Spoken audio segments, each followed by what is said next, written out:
Halo teman-teman sahabat Tomo Stories, bagaimana kabarnya?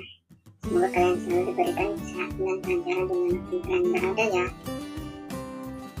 Sekarang Katomo akan berbagi cerita lagi nih. Kira-kira teman-teman Tomo Stories tahu nggak ya Katomo sekarang mau cerita apa?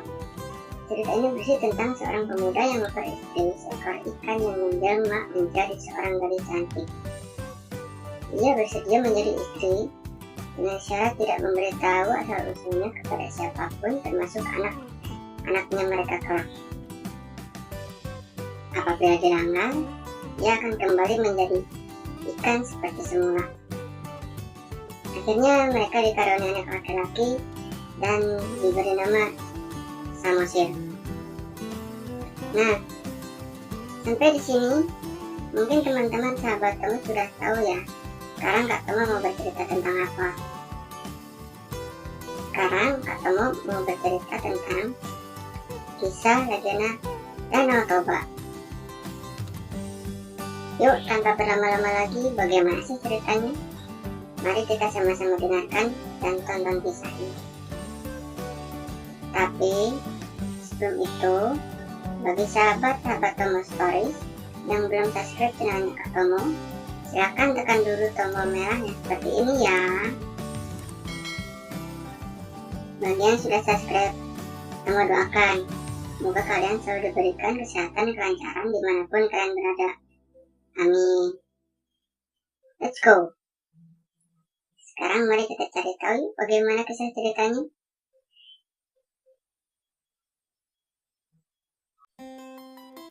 Pada zaman dahulu kala, di pedalaman Sumatera Utara, ada seorang petani bernama Toba. Ia tinggal seorang diri di rumah yang sangat sederhana. Kedua orang tuanya sudah lama meninggal. Untuk memenuhi kebutuhannya sehari-hari, Toba bercocok tanam di sawah dan kebun bekas peninggalan ayah dan ibunya. Masyarakat setempat mengenal Toba sebagai anak yang baik hati. Selain itu, Toba juga terkenal sebagai anak yang ringan tangan. Dia tidak pernah tinggal diam melihat orang tua yang sedang kesusahan. Pada suatu hari, Toba pergi ke sungai untuk memancing. Setelah lama menunggu, Toba pun merasakan pancingannya ada yang menarik. Dengan sekuat tenaga, ia menarik kayak pancingnya. Ternyata, ada seekor ikan besar yang berhasil memakan umpan pancingnya.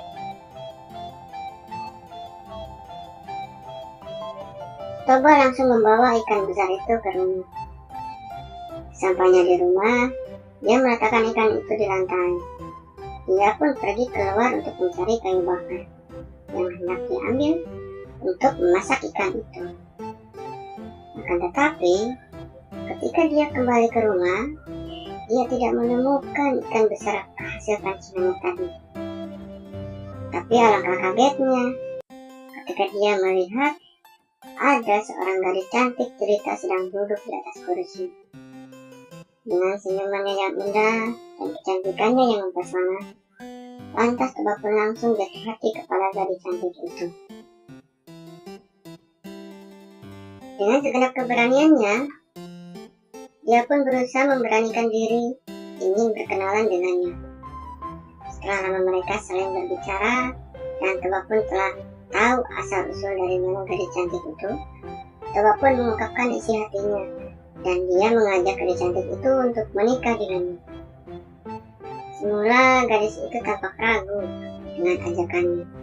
Namun, gadis cantik itu memberikan syarat kepada Toba. Bila mana dia ingin menikahinya, Toba harus berjanji bahwa dia tidak akan memberitahu siapapun tentang asal-usul dirinya, termasuk anak mereka kelak. Dengan syarat yang mungkin menurut Toba mudah, dia pun segera menyambutinya. Singkat waktu, mereka pun menikah. Setelah pernikahannya, mereka dikaruniai seorang anak laki-laki. Anak itu mereka beri nama Samosir. Toba dan istrinya sangat menyayangi sekali anaknya. sehingga apapun yang anaknya minta pasti mereka penuhi. Dengan cara yang seperti itu, menjadikan anaknya mempunyai sifat yang kurang baik dan nakal. Pada suatu hari, di tengah panas terik sinar matahari, terlihat Toba sedang bekerja di ladang. Dengan keringat dan rasa lelah yang sedang dia rasakan, datanglah Samosir anaknya dengan maksud ingin memberikan perbekalan untuk ayahnya Toba. Akan tetapi, dengan sifat nakalnya, sehingga membuat perbekalan untuk ayahnya pun jatuh dan tumpah. Dengan spontan, Toba pun sangat marah sekali terhadap Samosir anaknya. Dia memukul anaknya secara bertubi-tubi. "Anak kurang ajar, dasar engkau keturunan ikan yang tidak tahu diri," hardik Toba kepada anaknya. Samosir menangis karena dipukul oleh ayahnya. Dia pun segera berlari pulang menuju rumahnya. Sampainya di rumah, dia langsung mengadu kepada ibunya. Seketika, ibunya kaget melihat anak kesayangannya menangis.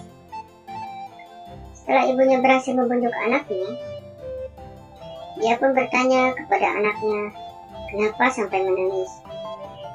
Samosir pun langsung bercerita kepada ibunya bahwa dirinya dipukul oleh ayahnya. Tidak hanya itu, dia pun juga menceritakan bahwa ayahnya mencaci dirinya dengan sebutan, "Dasar keturunan ikan yang tidak tahu diri."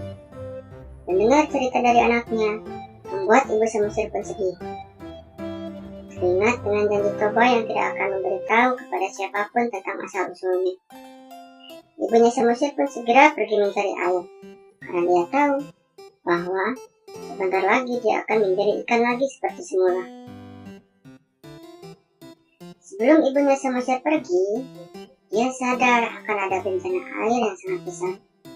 Segeralah dia menyuruh anaknya untuk pergi berlari ke atas bukit yang tidak jauh dari rumahnya, dan menyuruhnya untuk memanjat pohon yang paling tinggi.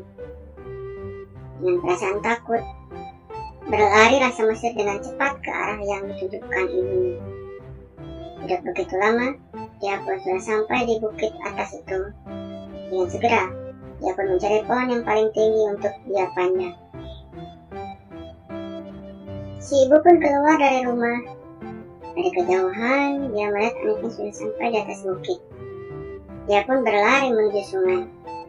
Sampainya di sungai, tiba-tiba cuaca berubah menjadi gelap. Awan hitam menutupi daerah sekeliling. Petir menggelegar dan hujan pun turun dengan lebat. Dengan segera, dia pun menceburkan diri ke sungai. Seketika dia langsung berubah menjadi ikan yang sangat besar, sehingga membuat air melumpah ruah kemana-mana. Toba yang sedari tadi sedang bekerja di ladang, terlihat kaget melihat gejala alam yang begitu cepat. Dia berusaha berlari menyelamatkan dirinya, tapi usahanya sia-sia belaka, karena air terus mengejarnya dengan sangat cepat, sehingga dia mulai tenggelam oleh genangan air itu. Genangan air itu semakin luas dan tiba-tiba berubah menjadi danau yang sangat besar. Orang Sumatera Utara menamakan danau itu dengan nama Danau Toba. Nah, bagaimana teman-teman sahabat Toba tentang kisah cerita Danau Toba? Seru bukan? Tapi teman-teman tidak boleh ya meniru tingkah dan perilaku Samosir yang nakal, karena kita wajib patuh kepada orang tua kita. Mau buruk atau baik, mereka tetap orang tua kita. Nanti kalian bisa seperti Samosir loh, yang dipukul oleh ayahnya. Ayo, teman-teman pasti nggak mau kan seperti Samosir? Atau mau doakan semoga kalian menjadi anak yang berbakti kepada orang tua. Amin. Sekian dulu ya, sampai bertemu di video selanjutnya. Yang pasti ketemu bakal bercerita lagi dengan cerita-cerita yang kalah menarik deh. Pokoknya jangan lupa tekan tombol subscribe share, dan like ya. Bye-bye.